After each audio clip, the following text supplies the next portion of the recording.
Welcome to the Jerry Ratcliffe Show. I'm Chris Graham. I get to be the co-host with Jerry here on the show. Boy, we got a lot to talk about, Jerry. You know, basketball season ended a couple weeks ago.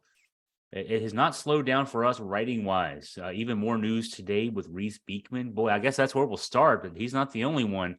Beekman entering saying he announcing today on Instagram he's entering his name in the NBA draft, but he will maintain his college eligibility. So I guess we can start there. What's the latest there, Jerry, with Reese and anything else you're hearing about his news today? Yeah, I can't say that it shocked anyone that he decided to do that. There had been rumors in the air that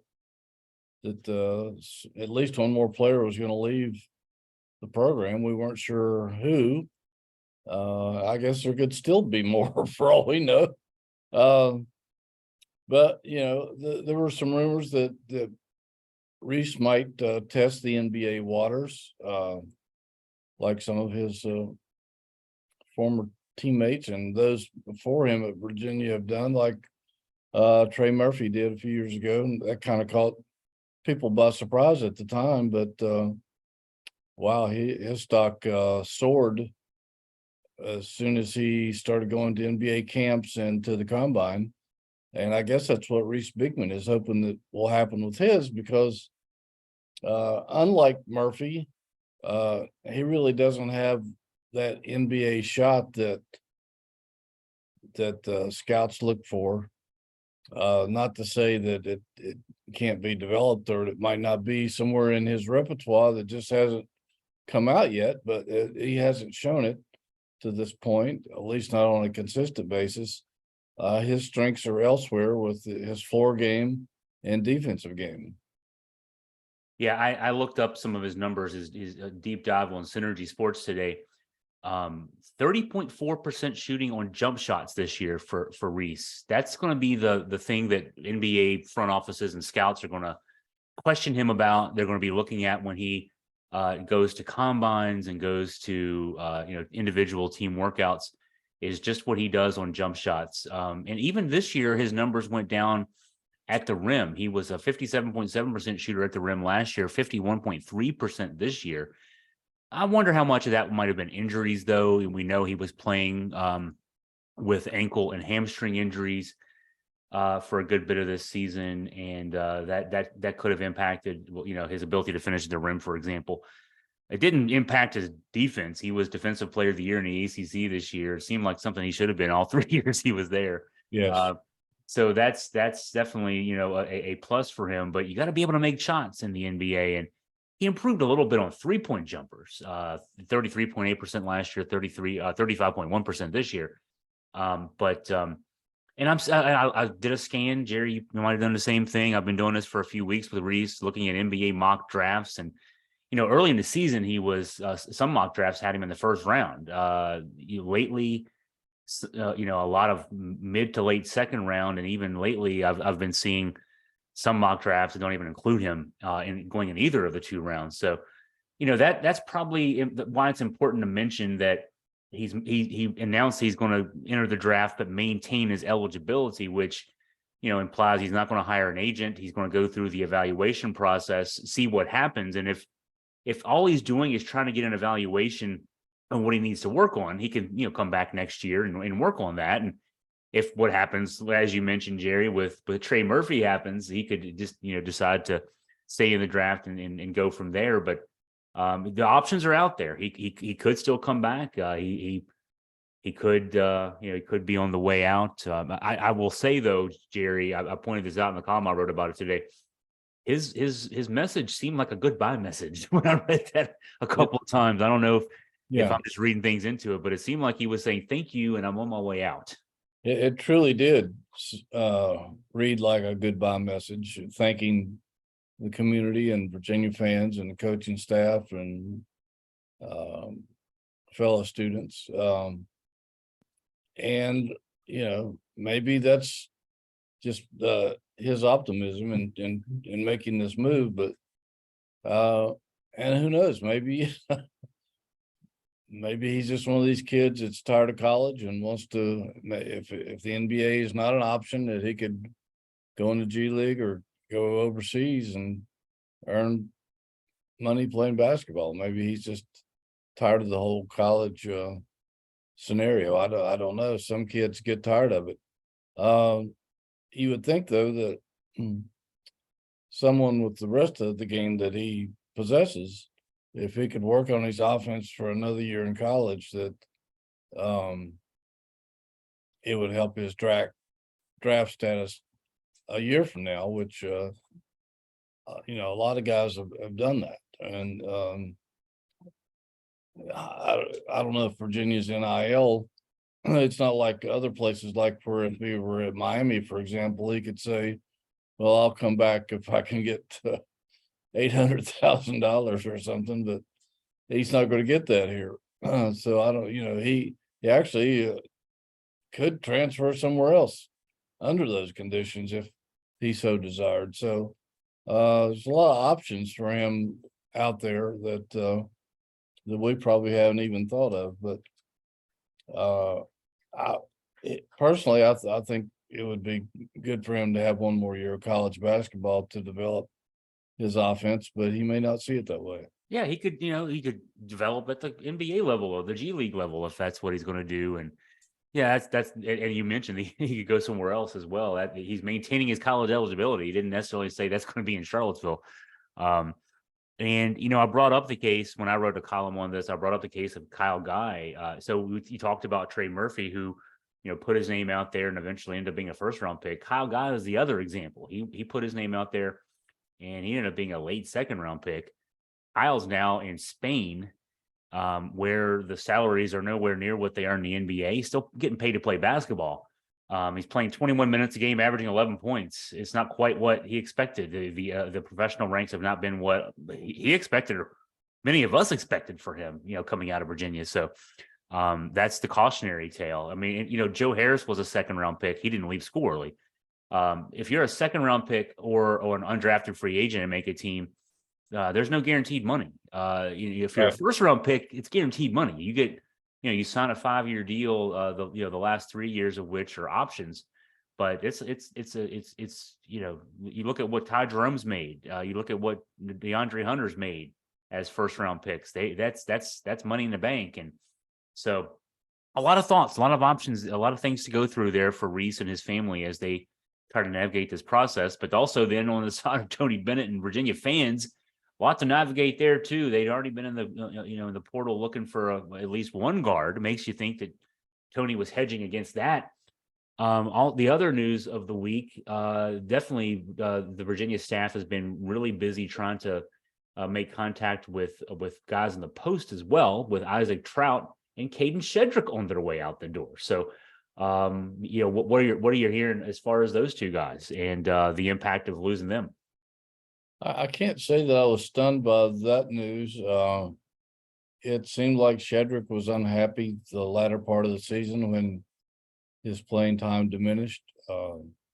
We had heard some reasons why, although some of his family members seemed to contest that theory that we put out there, that we were told by solid sources that he wasn't getting it done in practice.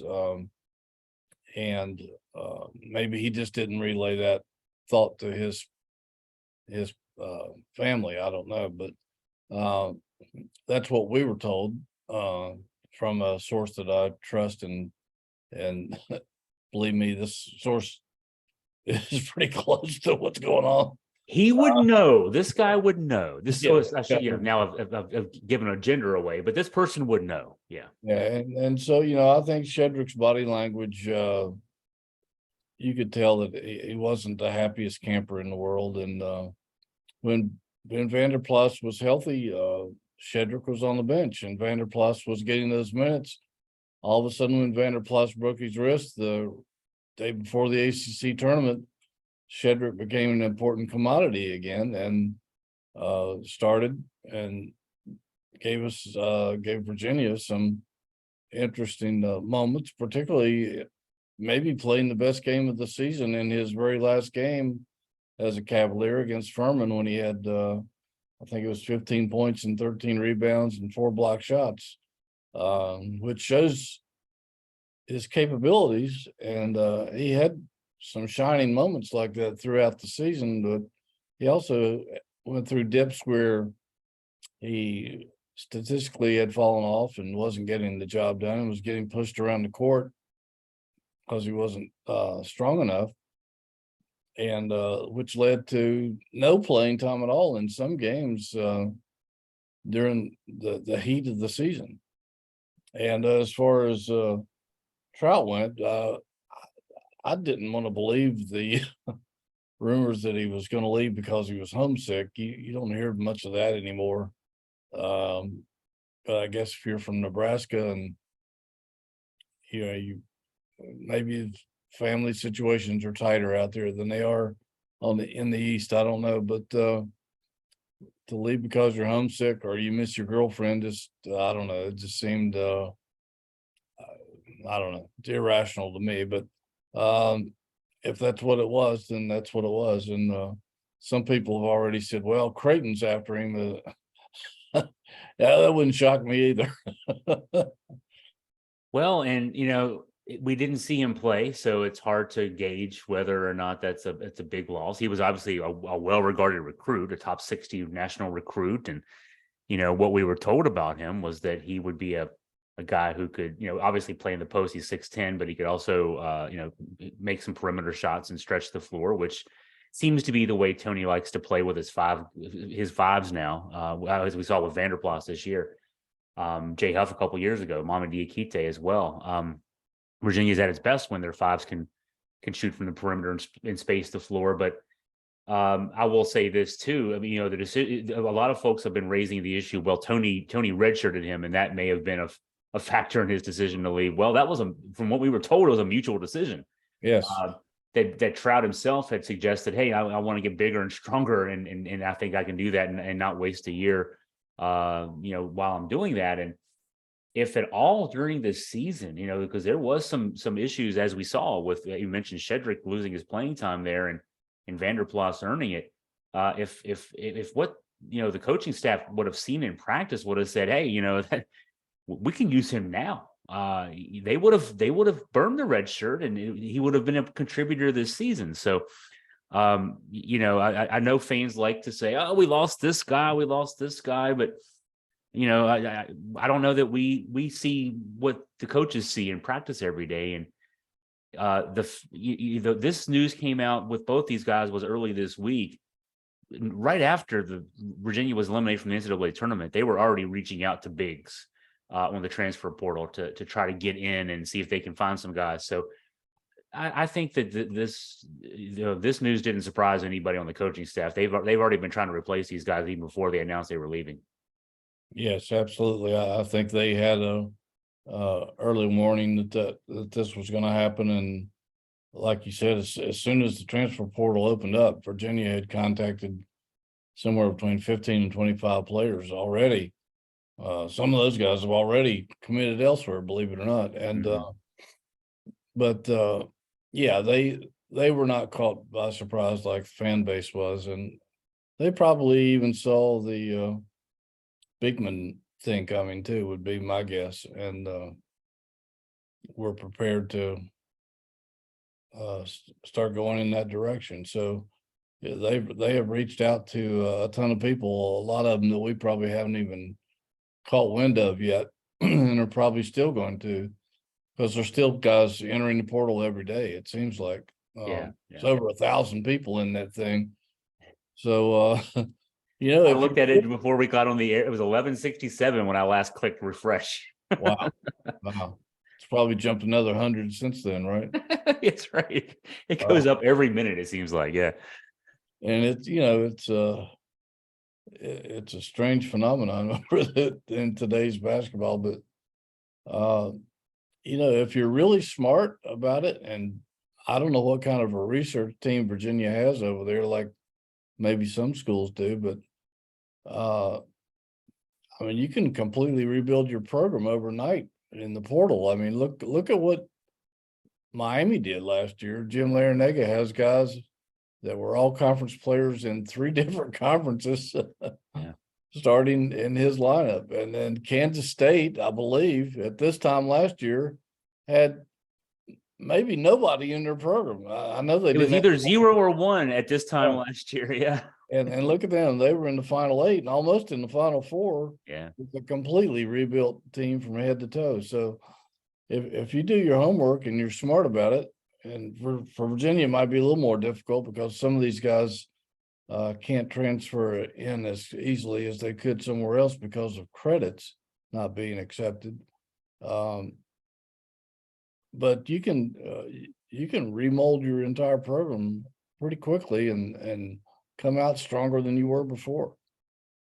One other name I'll throw out, there's nothing official at all on Armand Franklin, but I wrote a column today, Right. word getting to me that from a source that I think would be pretty reliable on this, having talked with him directly, I guess, from that Franklin is sort of hedging on what he has a year of eligibility left. He was the leading scorer this year for Virginia, 12.4 points a game, improved a lot as far as his shooting, as particularly 3-point shooting. But the indication is from the source that Franklin is kind of he graduates in May, and he's thinking he's going to graduate and kind of see what happens from there, and that would make you think that he hasn't declared for the NBA draft. He hasn't put his name in the transfer portal, but those options could still be out there for him, and there had been talk about, from folks close to Franklin that he wanted to come back next year. So now it seems like he maybe is leaning a little bit in the other direction. Again, nothing official there, but it does seem like if we had to, I guess if I was having to put money down on it, I would put money on Franklin right now, just a little bit, not a lot, but I'd put money down on Franklin maybe not being back next year too. So you start adding it all up, man, who's left? Well, there's the only people left are Isaac McNeely and Ryan Dunn. There you go. Tane Murray, I guess, hasn't decided or made any announcements, but those two freshmen appear to be the only guys left in the program other than Franklin at this moment. So Virginia's close on the brink of doing what Kansas State did, in the fact that they may come out with a completely different roster next year. And when you look around the landscape, it's not like Virginia's alone in this. I mean, North Oh, Carolina, no. for example, Armando Bacot is coming back for his 5th year. He's not an NBA prospect. At least he's a very fringe NBA prospect. So he's going to make some money from NIL at North Carolina. He's a pretty smart guy in that respect. He'll make more than he'd make in Europe next year, coming back for one more year at Carolina. But they're going to lose Caleb Love. They had some other guys, some role players. Puff Johnson is one that comes to mind that have entered the portal.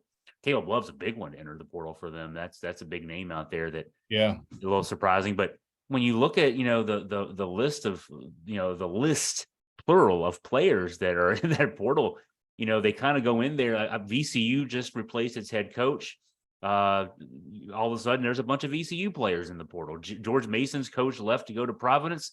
All of a sudden, George Mason's best players in the portal. So, there's a lot of guys out there, and there's a lot of programs that are in flux. And I just wonder, though. So, Jerry, I say that, and then I said that to say this. The way Tony Bennett's system works, both the offense and the defense, it's not just, a lot of coaches you can adapt from year to year because you kind of just roll the ball out there and let them play. Tony's not a roll the ball out there and let them play coach. You don't play the pack line. You don't pick up the pack line very easily. You don't, necessarily pick up his offensive scheme very easily. This could be, it's a challenge for every coach, the way things are working in this day and age. But I think it's a bigger challenge for Virginia, just the way that Tony Bennett likes to play basketball. Yeah, there's no question they have to be more selective and worry about chemistry and will this guy fit not only as a player but as a personality, because we know about Tony's 5 pillars and he's not going to sacrifice that either. I know a former administrator at Virginia a few years ago told me he tried his best to get Tony to maybe bend a little bit and take a chance on a 1 or 2 questionable characters, type players with may have not been the most upright traditional citizens in the world, but could play some hellacious basketball, and Tony said no. Tony's told us many times that he got it from his dad, that there's no shortcuts in building his kind of basketball team. And so you got to give him credit. He has stuck by that through thick and thin. And but you're right, it does make it a much more challenging situation to find guys that fit, and the academics as well, because like we said, some guys, some of their classes just won't transfer, and so they either have to go back and do more work or something before they can even qualify to get in. So I tell you, to be a college basketball coach in these days and times with all this extra work you've got to do it's an entirely new recruiting season, essentially. But you've got less time to do it. I just don't know how they do that. It's incredible. You used to be able to end your season, whenever your season ended, whatever NIT or NCAA tournament, whatever, you would, do your exit interviews with your players. The guys whose eligibility expired, they were graduating, thanks for all your service and thanks for all your help. And, the guys who were coming back, you would, lay out plans for them. And then guys who thought they wanted to transfer, well, they might want to transfer, but they have to sit out a year. Now, as soon as the buzzer sounds and your season's over, you got to be out there. Like you said, you got to be out there working and recruiting. And, the more I look at this, the more I think Jay Wright got it right. I think Jay Wright's got one of the best jobs in America right now. He doesn't have to deal with all this stuff. Exactly. And I would say Mike Bray, who apparently could coach, but I think the same holds true for him. He's got the gift of gab and is a very intelligent guy. If I were him, I would say the heck with all these headaches. I would try to get me a nice cozy TV job that paid a lot of money. And it's like Dick Vitale told me several times. He said, "Hey, baby, ever since I got into TV, I'm undefeated." Haven't lost a game since 1979.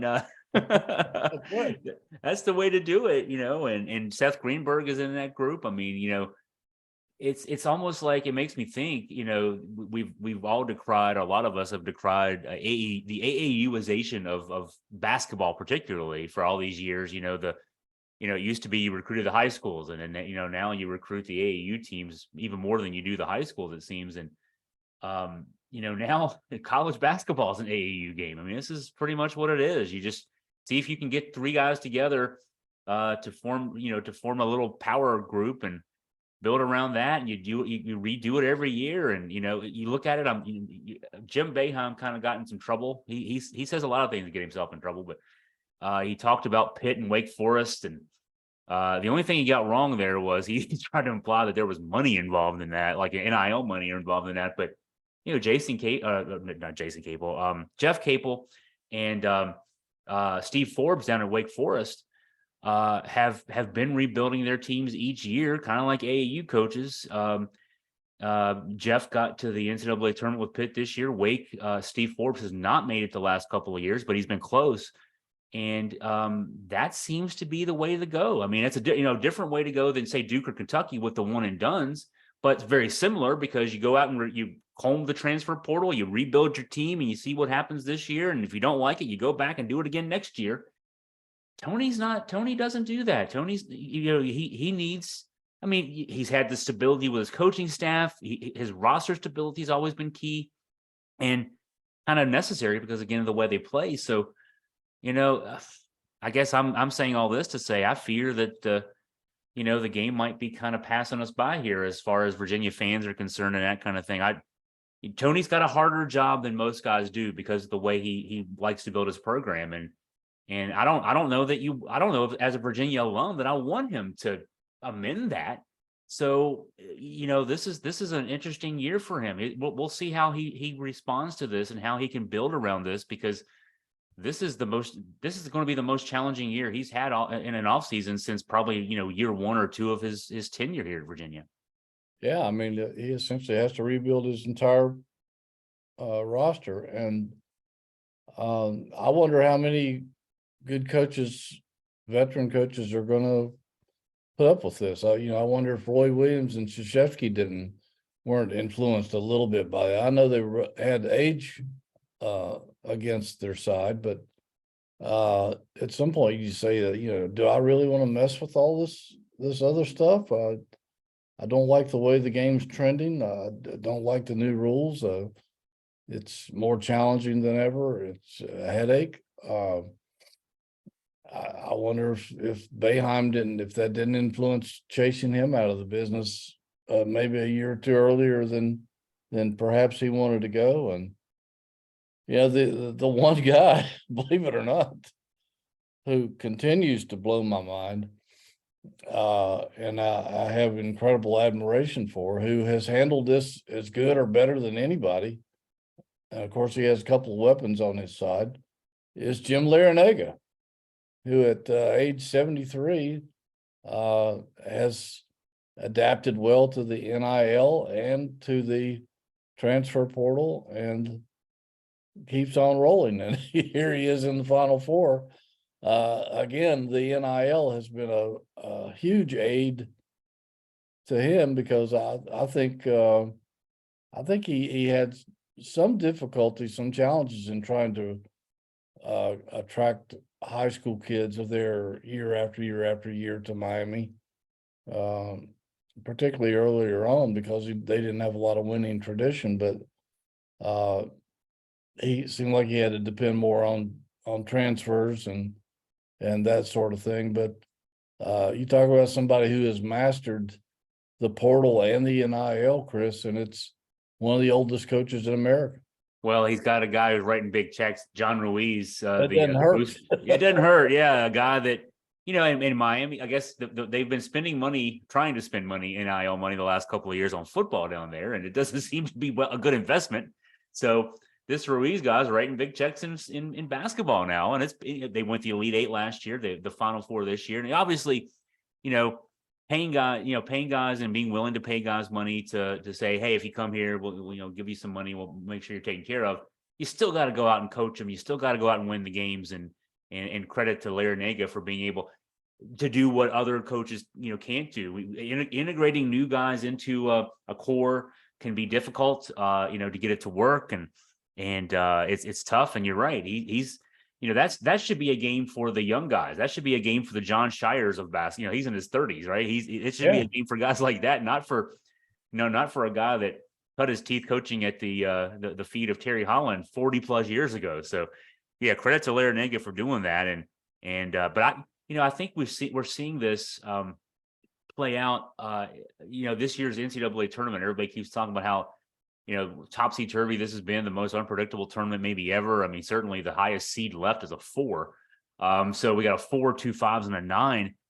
I think this is going to be the part. This is going to be the way of the future. I mean, the smaller schools can have a better foothold, or at least more equal foothold, because of the transfer portal and being able to navigate it. And I think this is the wave of the future, good or bad. And I'm hearing from a lot of folks who are starting to think they're going to start checking out because of the topsy-turvy nature of it all.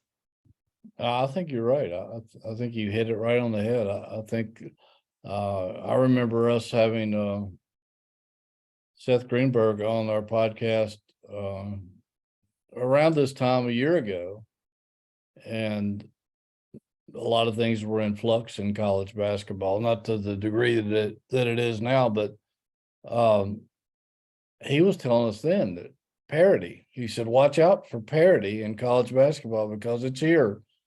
And it was causing all kinds of upsets and abnormalities and stuff. And this year it's even doubled or tripled that. And I think you're right. I think unless some dramatic rule changes occur, and I don't see that happening anytime soon, I think this is what the future beholds for college basketball. And And who knows, it may even catch up to football in that same regard in the not so distant future. I know there's a lot more people involved, but who knows? But it really is the whirly twirly wild wild west, and it just might be the tip of the iceberg, which is kind of scary. It is, especially for, I mean, our listeners out there, they're Virginia fans. And we talked about the challenges, if you're a school that has a very high admission rate of applicants, applicants versus people admitted into school, it's easier to get guys off the portal and get them into school. But it's harder at schools like Virginia and the Northwesterns and Stanfords and of the world to get your kids, that you might have a target and you say, hey, I need a shooting guard. I need a shooting, a stretch 4 or stretch 5. Okay, great. There's plenty of guys out there, but can they get into school, and can they then be a part of your program? And of course, those guys who can get into Virginia are coveted by lots of people, not just Virginia. So, that is a extra layer of challenge for, Tony Bennett. It's the same thing for Tony Elliott in football, that other coaches don't have to deal with. And, and again, as a UVA alum, I don't want Virginia to lower its standards to compete in athletics. You're supposed to do it the right way at Virginia, but man, it does make it hard on the other side of it. It really does. And I mean, I was just looking. I mean, you think about it. You're sitting there and you're in Virginia's basketball offices right now, and you've got 1,100 names in the portal. I mean, how do you go about sorting through guys that might fit into your program? I mean, it takes some research. Yeah. Not to just find out if these guys are academically fit, but does their game fit your philosophies? Do their personalities fit your 5 pillars? Do you think that they could have chemistry with not only who's here, who's remaining, but who else you might be bringing in? I mean, how in the world do you filter through all of that?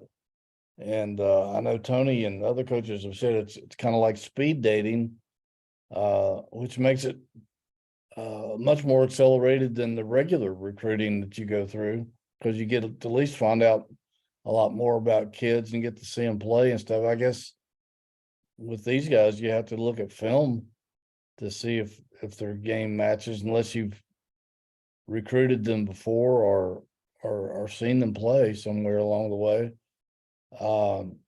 It just seems like a massive headache to me, Chris, to have to go through this. I can't imagine. It boggles my mind to have to sit down and try to rediscover and re-recruit a whole new basketball team just out of the blue.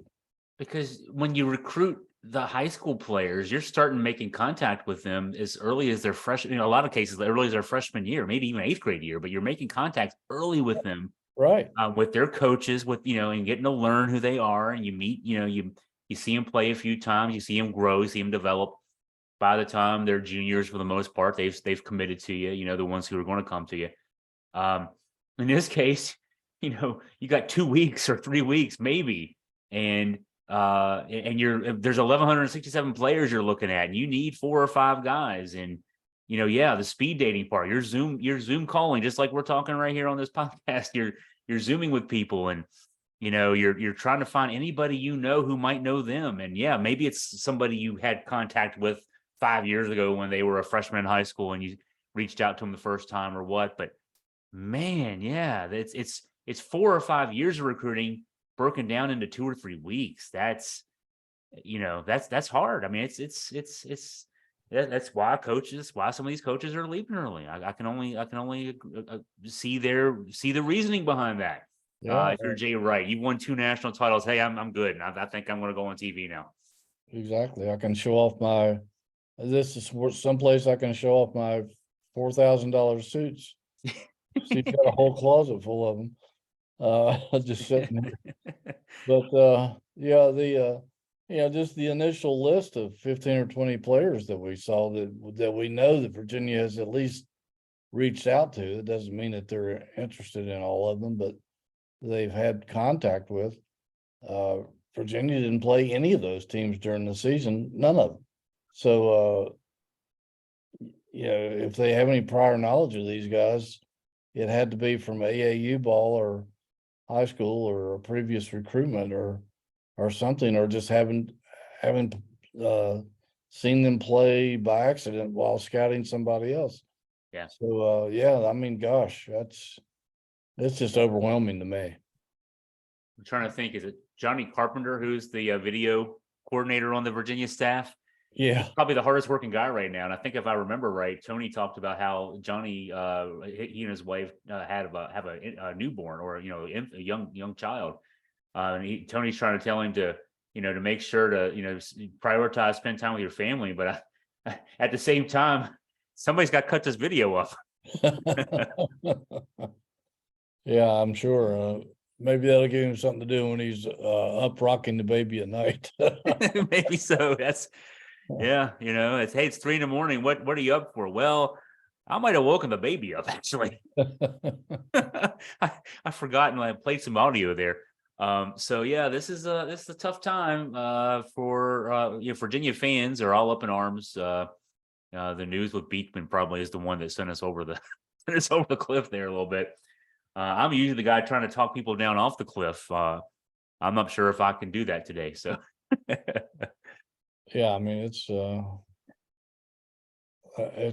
new world that we're all trying to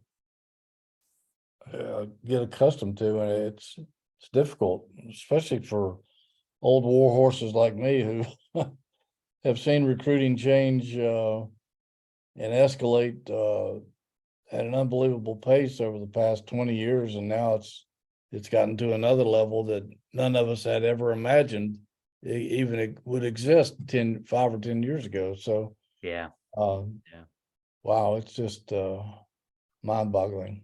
It is. Well, we'll start wrapping up the show. I will mention Virginia baseball on the road at Virginia Tech this weekend. Virginia is high as number 4 in the national polls now. So the Hoos are 23-2, really rolling. I got out to a game last weekend, saw one of the wins over Florida State. Good crowd on Sunday with nice weather.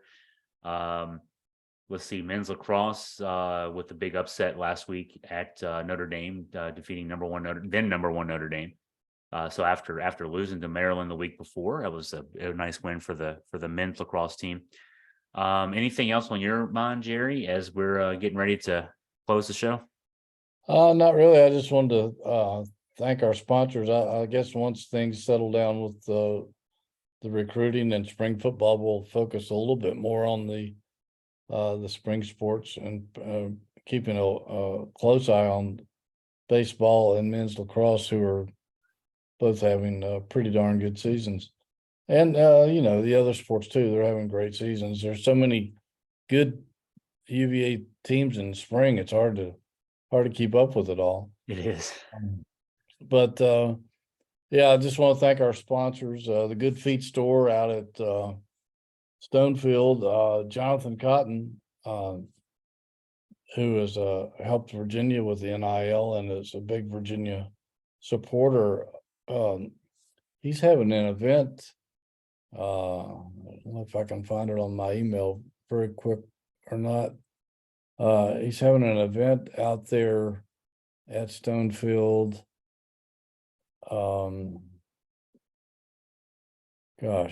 Sometime in the next week, where you can come by and say so long to Kihei Clark and to Jaden Gardner, who were 2 of his NIL guys. He's got a special event where you can come by and say goodbye to them. I'm trying to look for the date here as we're going through this email. But also the Aberdeen Barn, great supporter of our program. Go by and get a delicious steak from the best steakhouse in the state of Virginia. Wonderful place to go, wonderful atmosphere. And also Roback. I don't know if you lost the video on my portion of the show, but Now I see your Roback logo there. I Yeah. got my Roback on. So Charlottesville-based activewear company that also sponsors Kihei Clark and other athletes, and great comfortable, great looking sportswear for men, and they've just come out with a new spring line. So go to our ad and click on it, and you can see the whole catalog of their merchandise. And if you order, use the code word Jerry, Jerry, and you get 20% off your first order. And I did find that email from Jonathan Cotton, and April the 3rd, whatever day that is, Chris. I don't Must have a be calendar. Monday. I think it's Monday. Monday, Yeah. Monday from 4:30 to 6:30 at Stonefield. There's Good Feet store in Stonefield. You can come by and say farewell to Kihei and Jaden. Thank them for their years of service to Virginia basketball, and wish them well to wherever their future holds. And yeah, get your picture taken with them, get an autograph. I think they're gonna have posters there of these two guys, and good way to send them off as a Wahoo fan. See if there's a way we can find some NCAA regulation that we missed. So I don't want to get them to come back for another year. I mean, we could use them. But no, thanks to the sponsors and that great event. Sounds like a good thing to be a part of. The weather is going to be great next week, low 70s, mid 70s in Charlottesville area. So that should be a great opportunity to get out there and see those guys. I can't promise that Jaden Gardner won't tear up a little bit. Remember him at the senior day, man, he was a gusher. He really was a very valuable guy to this program. So was Kihei, of course. And so, this feels like the Doomsday edition of the Jerry Ratcliffe show, the way we've been talking here, but hey, it's, I guess Tony likes to say there will be joy in the morning. I just don't know if it's going to be tomorrow morning necessarily. But in any case, thanks to Jerry, of course, for this podcast. Thanks for you listeners out there and viewers out there. Really appreciate your time. Go to jerryratcliffe.com. Go to augustafreepress.com for the latest on Virginia sports. Everyone have a great day.